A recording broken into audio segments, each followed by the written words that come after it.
Yeah. But they're unable to make any decisions until a white weasel crawled out from a crevice and began licking their eyes. Yeah. No It's like, idea what to make of that. yeah, I was very confused about that weasel, but then since you mentioned it did come underground, I feel like it was probably sent by death. And maybe the weasel is kind of maybe connected to it in some way. Well, it crawled out Yeah, from a crevice. I don't know. yeah, It did crawl out from below, I think, but I don't know if that yeah, was from the ground or from a crevice in the stone benches.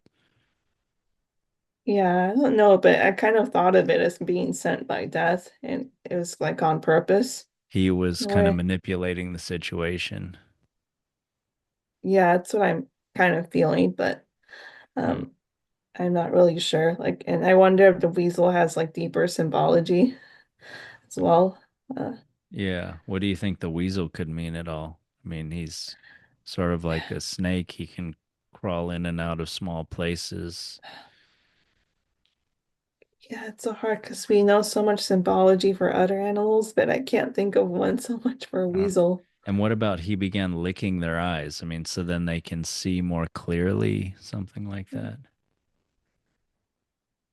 They decided to take the side of death. But either way, like if he sent, I mean, if he sent the weasel, I mean, it seems like the what the decision they came to was not to the like death was not like that pleased with them. Mhm,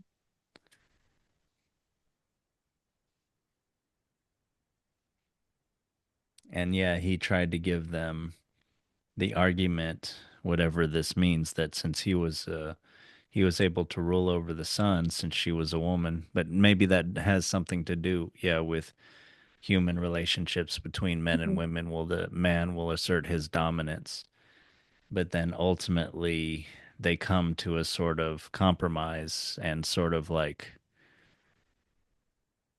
he needs her after that, and then she gives him something out of love mhm, and care, and then they are together after that. mhm. Could there be a larger issue of governance there or something?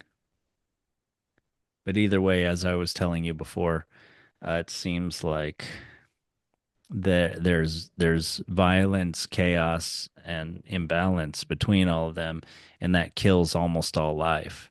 But then they come to through like the mediation and the anger and the threat maybe from an outside force, the Titans, then they kind of come together. And yes, as I just said, she has like that caring compassion for him. And then now they are completely together in that Mhm, every time there's light, there's shadow too, you know? mhm.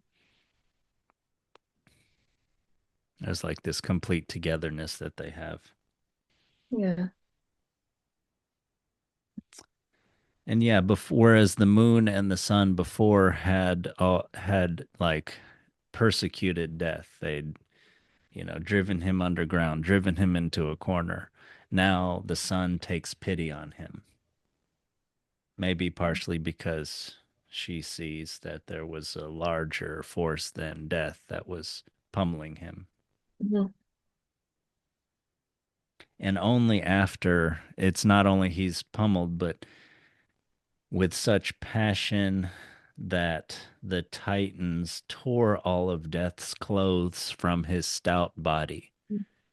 So he was vulnerable, he was in need, and then she took pity on him. mhm. Whereas before, he was always a destructive force. Yeah. Yeah, and it kind of seems too like she recognizes that he's still like important and kind of necessary as well, in the world in a way. Yeah. Why And like wouldn't she she wants have to before? Because he was out of control. probably and like maybe with that statement he said about how he's more powerful.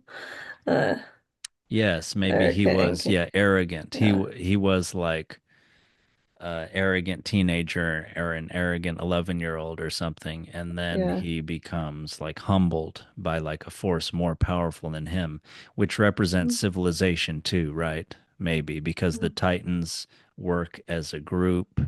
They have benches they sit down on, and they convene in meetings and stuff. They try to Mhm. make communal decisions. Those are all maybe things of like society, if not civilization. Mhm. I think with the stone benches, especially, that indicates civilization because it's like staying in one place rather than moving around like hunter gatherer tribes or something. But Mhm. anyway, they represent a sort of society, and death, they are, a society is more powerful than like roving barbarians, typically, something like Mhm. that. And so then the barbarians have to grow up and they have to realize they depend on others. And what's the thing that most depends on life? Death. Death, you have to have something that came alive before it died. So yeah, it'd be stupid for death to kill all life because then there would be no more life to create life and therefore be able to die. Mhm.